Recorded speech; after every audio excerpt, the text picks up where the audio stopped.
All right, good afternoon, everyone, and welcome to the SCE Group and PKWARE webinar, Overcoming the Complexities of Data Protection. I'm Bridget Kaplan, the Marketing Manager for the SCE Group. Our call today will be hosted by John Police, who is the Vice President of North America Sales for the SCE Group, and Blair Semple, Senior Director of Business Development for PKWARE. Before beginning, I want to point out the Q&A button at the bottom of the screen. Please submit any questions you have and we will answer them after the presentation. Now I'd like to hand it off to John. Thank you, Bridget. And thanks everybody for joining us today for Data Protection Managed Services and to discuss the complexities of data protection as a whole.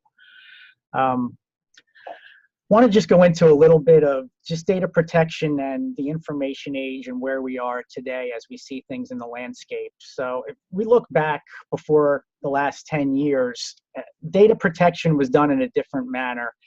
A lot of organizations, large and small, really had a perimeter-based model where everything was available and accessible just via a hub and spoke model where all the data stayed within the confines of an organization. So data protection took on a different method at that time. It was all centrally located, it was easy to manage and effectively secure it.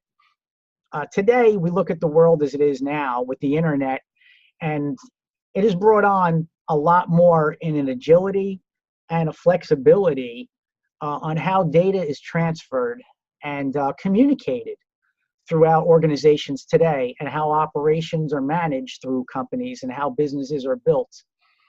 And we look at how businesses run today. They're not running just with their own organizations, but there's a lot of alliances and a lot of partnerships and a lot of contractors as well.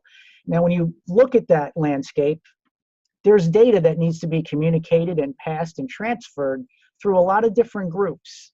In that regard, you have consultants, you have third-party alliances and partnerships that are helping organizations to transact business and operate much more efficiently and almost at the speed of light. And it's really just taking that competitive edge and gaining, in their industry so they can stay ahead and be on top. It's very fast-paced. But that brings on a lot of challenges as well and complexities around securing data, because at the end of the day, there's sensitive information that needs to be transferred between all of these organizations back and forth. And I haven't even mentioned cloud. And you look at the adoption of cloud and data migration that's taken on this year and the end of last year has just grown tremendously. So again, there's more distribution of data in even more ways than we even envisioned even 2 or 3 years ago. So organizations now, not just at the large side of the global organizations that have to deal with the complexities of data transfer, but it also comes down to the small, the SMBs and the small enterprise as well. They have to deal with the same type of complexities that only large organizations had to deal with years ago. And how can that be done, right? When you look at the resources that we have available, that organizations have available to them today from an IT perspective, and even a data security perspective.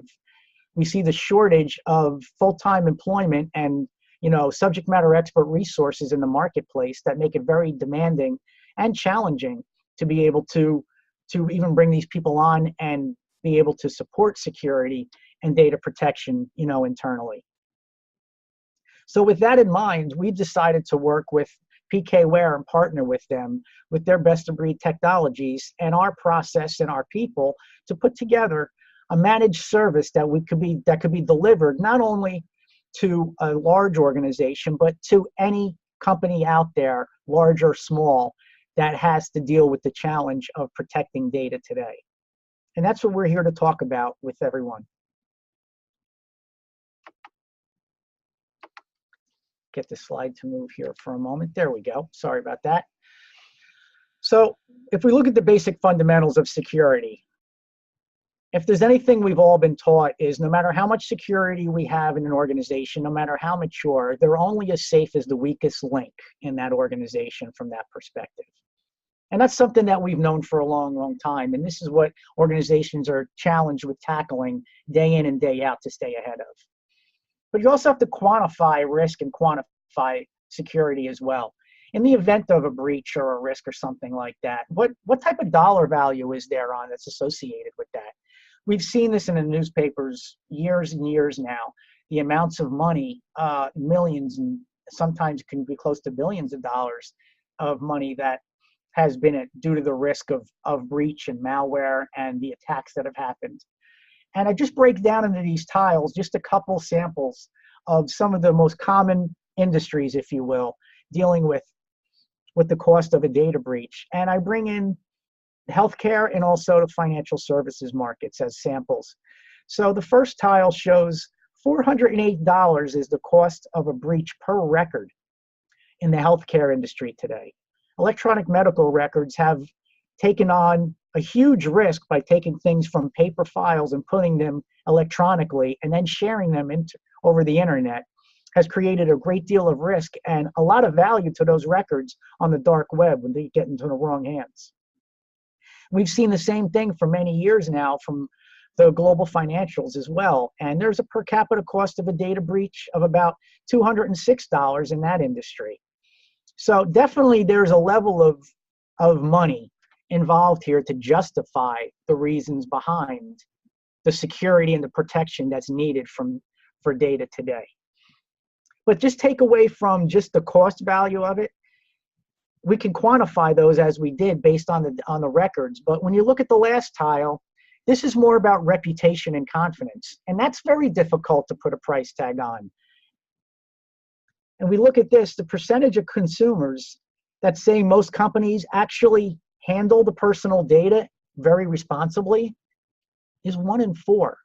So 25% of the general public can absolutely say publicly that organizations are taking care of their personal data at a level of expectation. And that's a very massive statement right there. Over the years also, this reason of having to secure this data and these breaches that we've seen in the paper year over year, and now it's daily. I mean, you could have a stock market ticker practically on the bottom of your screen if you wanted to just see the breaches that are happening in real time. It's just incredible to see what's happening, day in and day out today.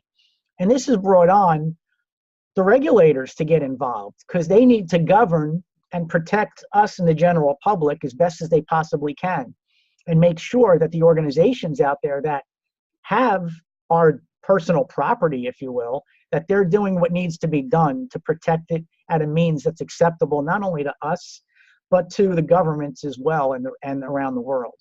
So you look at the financial industry, you have Fed, you have HIPAA with the healthcare industry, PCI regulating from a retail perspective around our credit cards. These have been around for quite a while, and some of them have actually, have a lot of teeth right now, where you're seeing a lot of massive fines being imposed on some of these regulatory bodies today. But the most recent one that's hit everybody, and I say everybody as a whole because it actually has, is the General Data Protection Regulation in the middle of the screen. You look at the financial and the healthcare and the retail, and you can say, you know what, that's great for those organizations, but my business isn't in that industry, so I don't have to worry. They're really siloed to those industries. GDPR, on the other hand, really changes the game because it says from the EU saying, if you have our personal data, you have to protect it at a certain level, no matter what your business is. If my personal data is within your property and you're managing that, that's sensitive data, and that has to be held in a high regard, and it needs to be secured and due diligence proven on that security as a whole. And it goes across every industry at that point.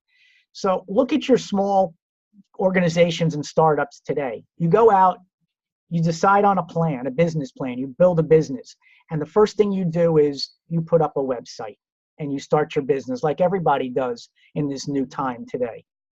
The minute your website becomes available to the internet publicly, you've become a global organization overnight.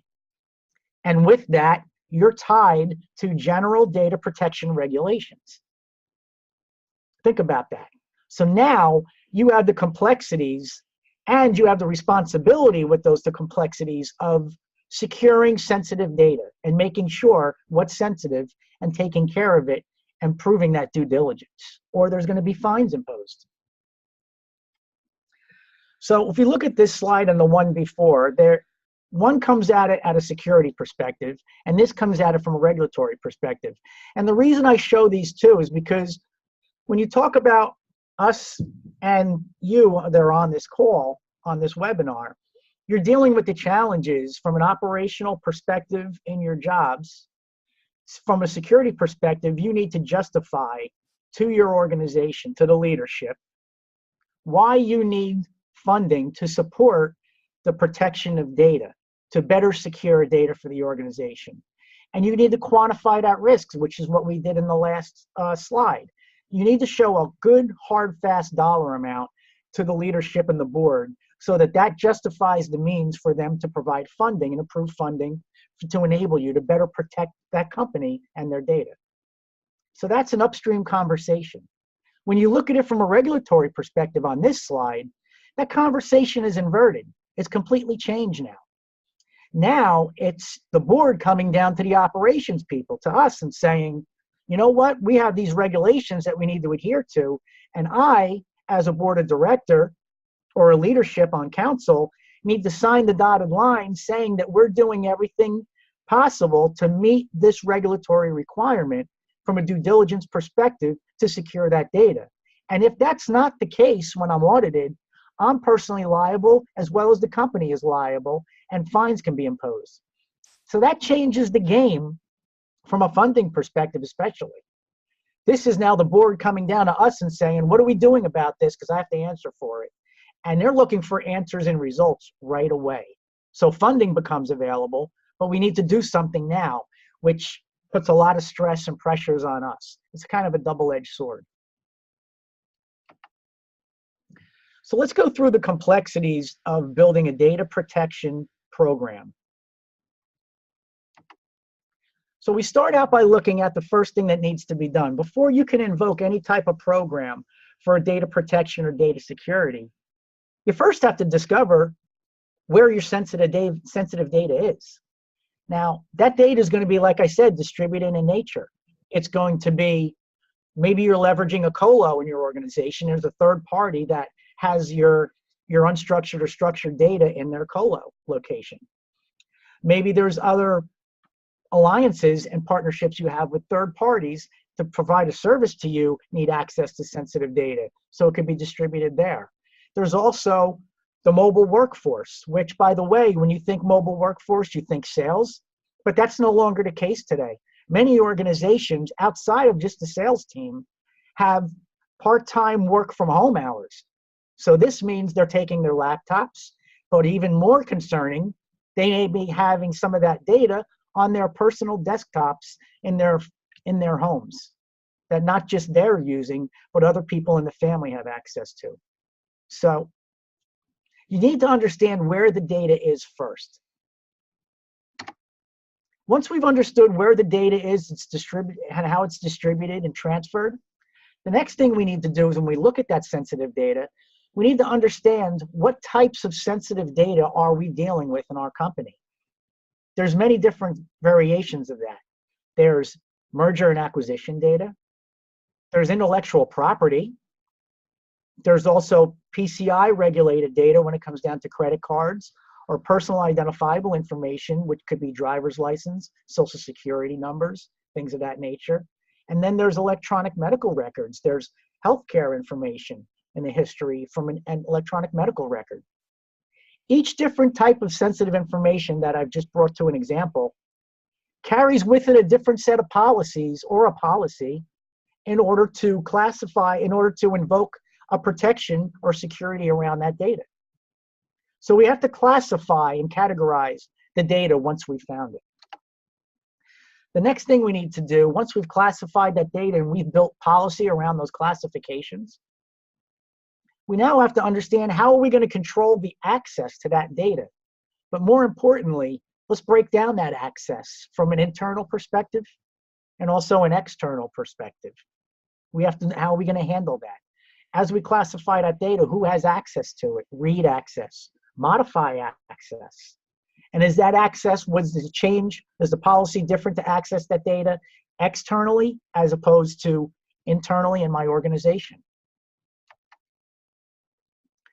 Once we understand that and we build policy around access as well, now we have to govern and monitor that data to govern that it's actually being followed, that the access is working, the classifications and policies that we've invoked are actually in place and working. So we have to monitor that sensitive data to ensure that the plans and programs we put in place are actually protecting that data and it's following policy and process. Now, we just covered a great deal of things. You can see it's a very complex process to protect data for an organization today. But at the end of it all, we have to prove this to the regulatory bodies as well and to our leadership and show them that this is what we're doing to protect that data. It's one thing to protect it, but it's another to be able to prove that you're protecting it to those people, to the powers that be. And lastly, there's always been that challenge of balance between security and business enablement that everybody on this call, I'm sure, has experienced in tackling those challenges day in and day out.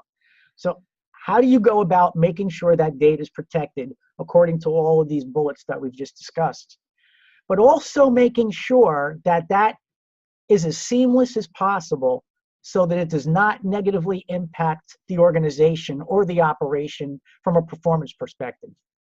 Business needs to be transacted and run as usual. And security just has to be. And that's what we need to figure out. So at this time, I want to hand it over to Blair so that he can go through some of the industry regulations and see how, and we can talk about how they overlap from a data protection perspective. Thanks, John. I appreciate that a lot. And I think you've done a really good job so far of laying down the foundation of what some of these challenges are, the challenges as they apply to data and what data does and where it goes and who needs to see it, and some of the groups that are mandating, excuse me, how data should be processed, and then the steps that we'd have to go through to properly employ a data protection strategy.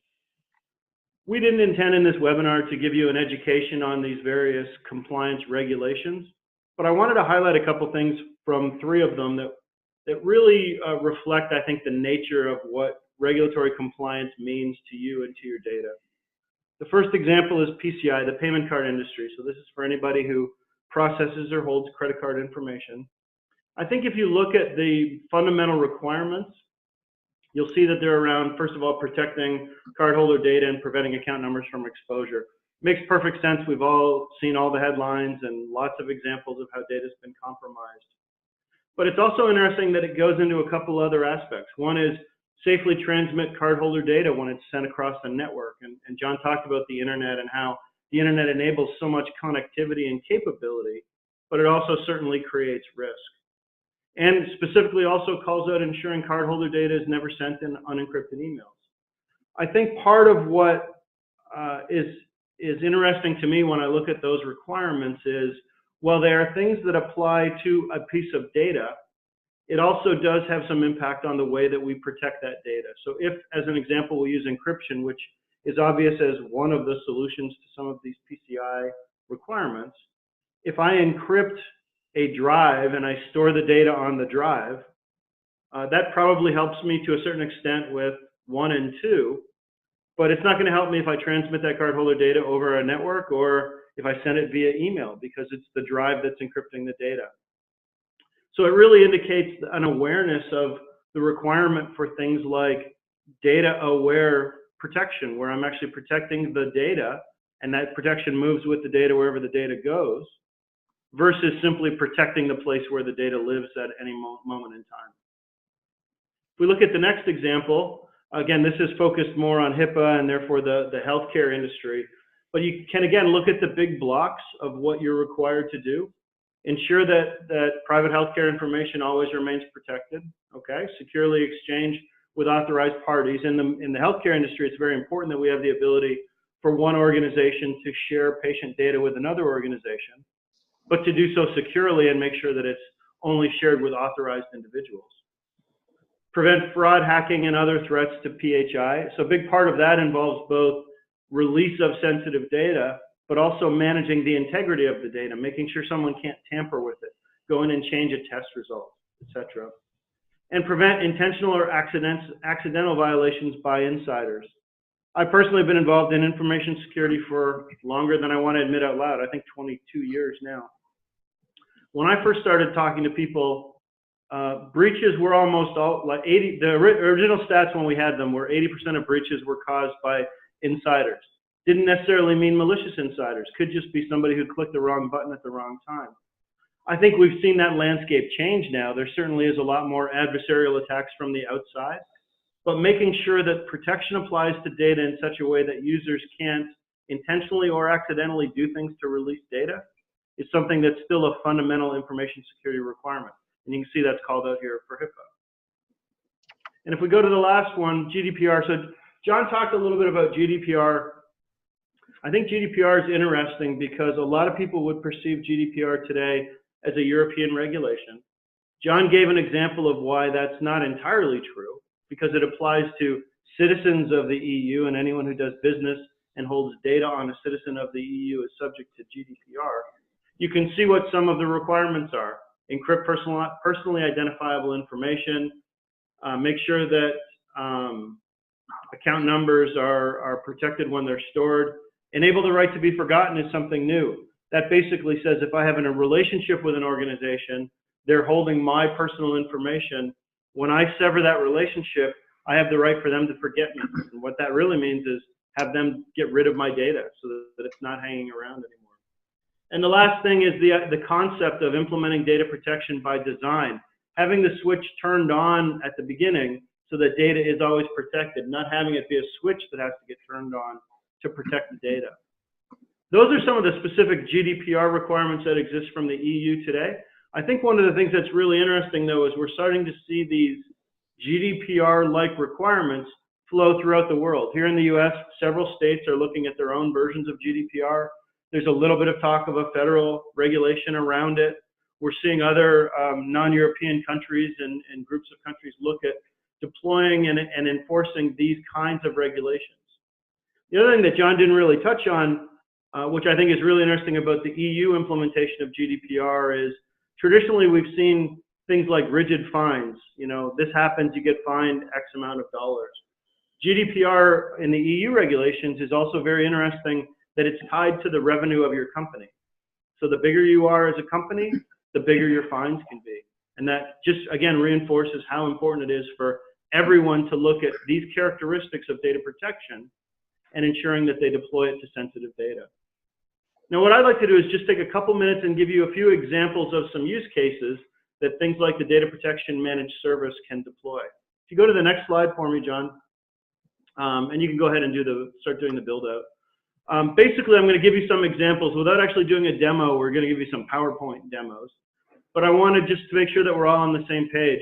You'll see that I'll be using some kind of standard Microsoft Office file. So it's a Word file. You all recognize that icon there. But there's a couple new things you might not have seen before. The next one is classified files. So John talked about the need to classify data. When we talk about classification for unstructured data files, we're really talking about something similar to if you're like me and you watch a lot of old black and white movies, you've probably seen where someone had a government document that had a big stamp on the top. Secret or top secret or ultra secret or all these made up designations in many cases in the movies. Classification is basically the same thing applying to an electronic data file. The ability to put a stamp on it that indicates the nature and the sensitivity of the data that's inside that file and ensure that I process and handle it properly. So in this case, we have examples of a red classification file and a yellow. That could be company confidential, it could be personal private, it could be PCI, it could be company secret.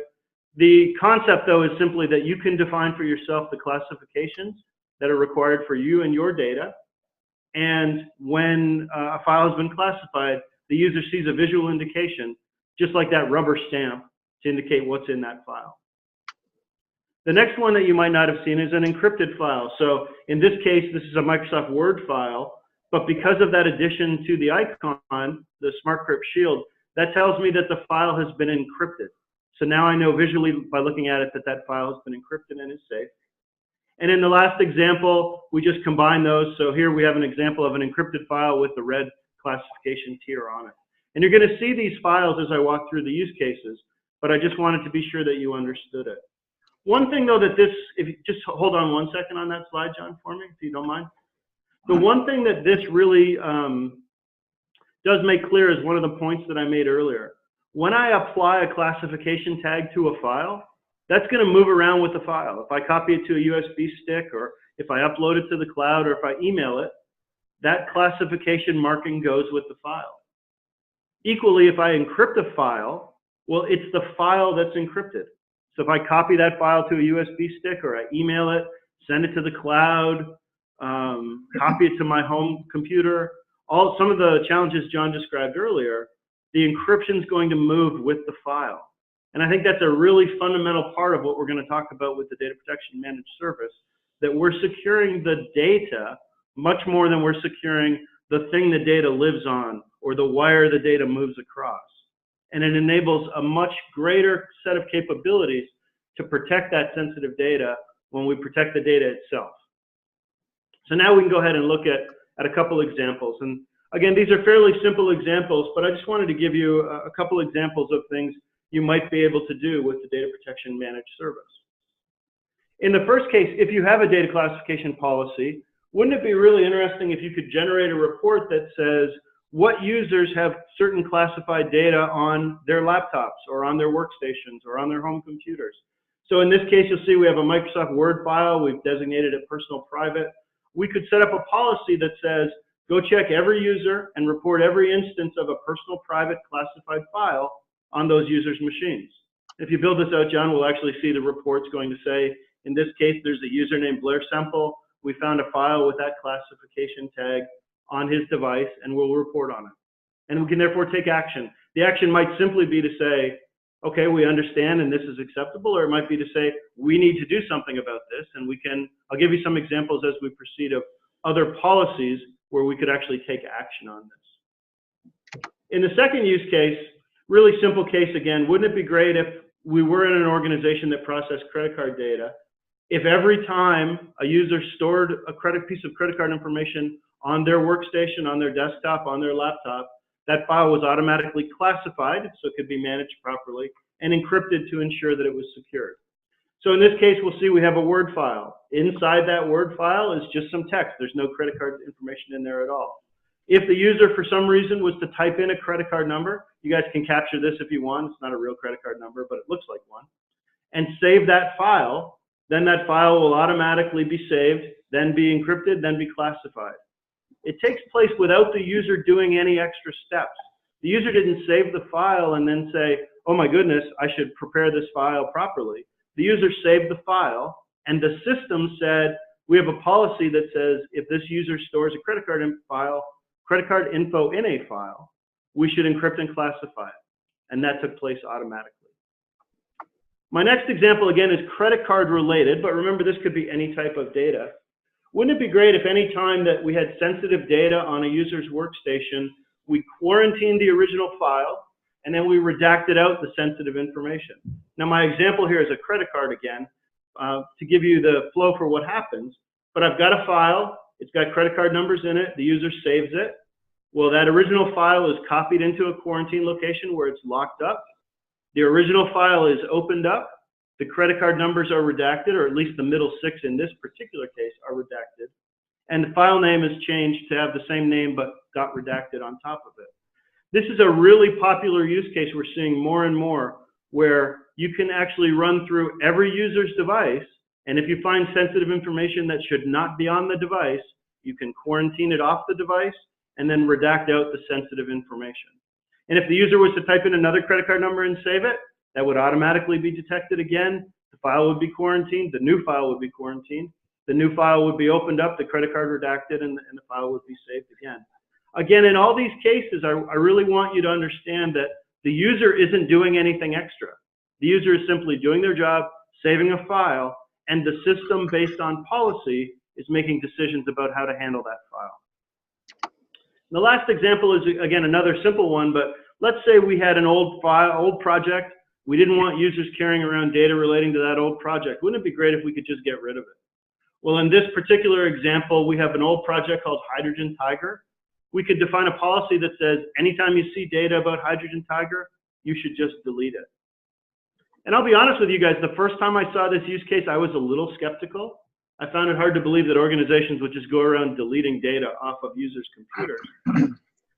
While the system is certainly capable of doing it, the example that I was given the first time, which actually did make a lot of sense to me, was the enterprise ran the discovery search, found and reported on all the users that had data relating to the old project, sent them an email and said, you have data relating to this old project. If it's still there in a week, we're going to delete it. So it gave them the ability to report on what the users had, ask the users to take care of that data using proper data security techniques. But if they didn't, they still had that final sledgehammer of just getting the data off of the users' devices. So John, that's the compliance and use case content I had to go through. Love to turn it back over to you now. Great, thanks, Blair. So let's go into a couple of options that organizations like yourselves have available to you when it comes to building out a data protection managed service, or a data protection program, I'm sorry. So if we look at the first example, it's something that every one of us is very familiar with, is doing it ourselves. So if you look at building out your own data protection or data security program, there's a lot of pieces to this puzzle. There's a lot of moving parts as well. First off, you have to build your own program. And we went through the complexities, if you will, in the earlier slides of the different levels that are a part of that and associated with it in order to build a comprehensive program. There's also content involved and staff that needs to be hired as well and trained. So in the end of the day, when your leadership or board is asking you to quantify what you need for a budget perspective to build this program, it's very difficult to really come up with an accurate number right offhand. And in addition to that, when you look at how long what's the answer to meet this and get it in production, when they ask you that, to build it yourself can take quite a long time. In some cases, could take up to 2 years. So there's also the other example as an option as well. And there's plenty of tools out there, one-offs, if you will, over the years that we see for data loss prevention or data encryption or whole disk encryption. There's a lot of different variations of ways to secure data today by buying a tool. But at the end of the day, as we know with any application or any tool we buy, it's not going to build the program for us. It's only going to complement the program that's already in place. So you're still going to need the program. You're also going to need resources as well to support, administer, and maintain this application or this tool. There's also different deployment scenarios for everybody's environment. Everyone's architecture, network, and asset architecture is completely different. And deployments of using open APIs to integrate data into other platforms, whether it be GRC or other big data platforms for analytics, have to be taken into account as well. Not to mention, you still need to train that staff on this new platform tool also. So just the cost of a tool, the licensing, is only scratching the surface of what something like this is really going to cost end to end. And getting it in production and being able to leverage it to protect your data can take a significant amount of time as well, a year to a year and a half. There's also the option, we're talking about a managed service here, but when I talk about this outsource, it's not exactly a managed service more than it's just leveraging a general consulting skill pool or like an Accenture, if you will. So a lot of organizations, some of you that are on this call may already have this, have a general consulting contract with a company like an Accenture who can provide you exactly that. General consultants, bodies, if you will, that can perform specific duties or tasks that you assign to them. But when you look at them, they are exactly what I said. They're generalists. And I kind of compare them to the drone bee when you look at a bee's nest, right? They are given a task and they do that task better than anyone from beginning to the end of the day, and that's it. And that's exactly what a general consultant's going to be in this example. So you're still going to need your program and you're going to need your content. You're also going to need to train these general consultants as well to perform those specific duties or tasks for you. So just the hourly rate for these reps in a blended manner is really just a fraction of what the actual cost is to go about it in this option from an outsourced perspective. And by the time you go through these levels of requirements that are needed to get this in production, it could take some time as well, up to a year. What we've seen with organizations, what they're really looking for and what the board is looking for, they need to know hands down what it's going to cost. They need a static cost that they can put their hands around and they can actually put on a balance sheet. And that's exactly what we do with our data protection managed service. We're providing a fixed cost for our services that includes people, process, and technology to bring all of this to you and provide data protection and data security. And we're able to bring this to you in a production setting in 4 weeks or less from signing of contract. So at the end of the day, what are we actually doing here? We're allowing you to be the user of this program and this service, as opposed to being the owner of the tool and the service. And that's very compelling because it allows you to conduct your business as you do and let us worry about the security and the protection that's needed. So I want to go through some of the features of our data protection managed service. So it starts with the onboarding, and this is where we begin, where we're going to come in and we're going to gather all the objectives. We're going to understand what's, from an architecture perspective, what's going to be required so that we can deploy this data protection engine in your organization and support it for you. And also comes with this is building policy as well. But policy is more going to come after we've done the discovery level, where we work with you to help understand and identify where all this data is and what types of data we've identified and uncovered that we deem sensitive, and build the policies that are going to be required in order to protect that data in a process workflow that doesn't inhibit the operations of your businesses. That's where the classification piece and remediation is going to come in. So we're going to be able to build those policies, set those access controls, set those specific policies around that specific sensitive data that we've classified, and make sure, is it going to be redaction that needs to be done on some of that data, like you saw Blair show in the example? Could it be data masking? Is it going to be just out and out access policy? And we work with you and your teams and your organizations, both on the business and the technical side, to really understand what's going to be the most appropriate way to protect the data for your organization that makes sense. Then once we've done all this, there's the ongoing operations of what needs to be done. We've put this together, we've built the architecture, we've discovered the data, built the policy, and built this and architected it to run in your environment. But we did that for today. Your business, like any other business, is going to be different tomorrow.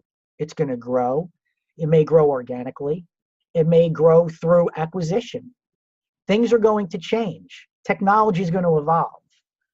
And so is data transfer. So ongoing operations are very, very important. How many times have we seen when we own a tool and we install a tool and configure a tool, it works for today? But then there's a drift that happens over time where it's not as appropriate in meeting the expectations as it did day one down the road. And then those are always challenges that are always hard to keep up with. This is what's going to come with the managed service from working with Cadence Security and PKWARE. We'll be able to handle the ongoing operations and ensure success and efficiency and scale of this full service and deployment in your environment to make sure that it keeps up with your business as your business changes. And the last piece is going to be training. We're going to ensure that the people that need to be trained on the process in your organization are going to have the level of training that's required so that you can use this effectively and appropriately for your environments.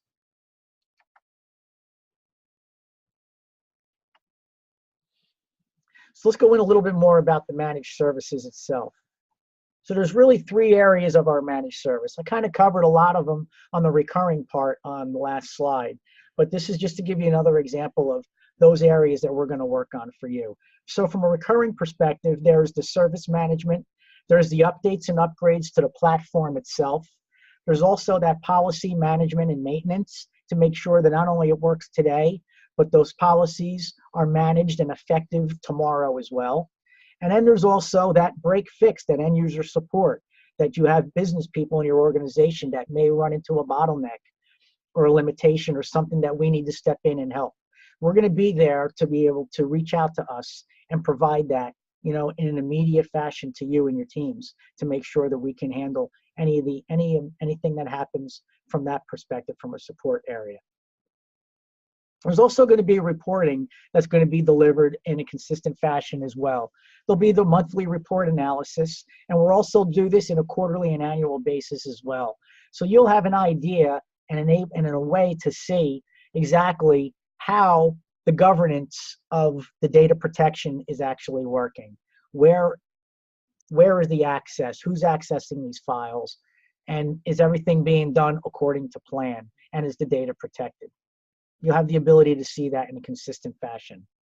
And also what we'll do in addition to those quarterly report deliverables, we're going to sit down with your organization quarterly and annually to ensure success of the platform for your environment, to make sure that it's meeting all the levels of criteria that were set in the beginning as our objective to build this program.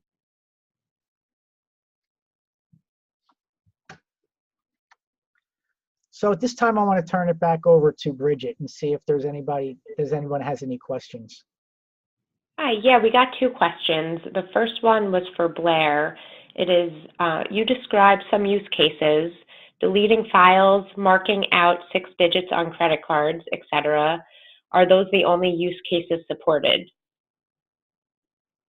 Yeah, thanks, Bridget. That's a great question. Thanks to whoever asked it.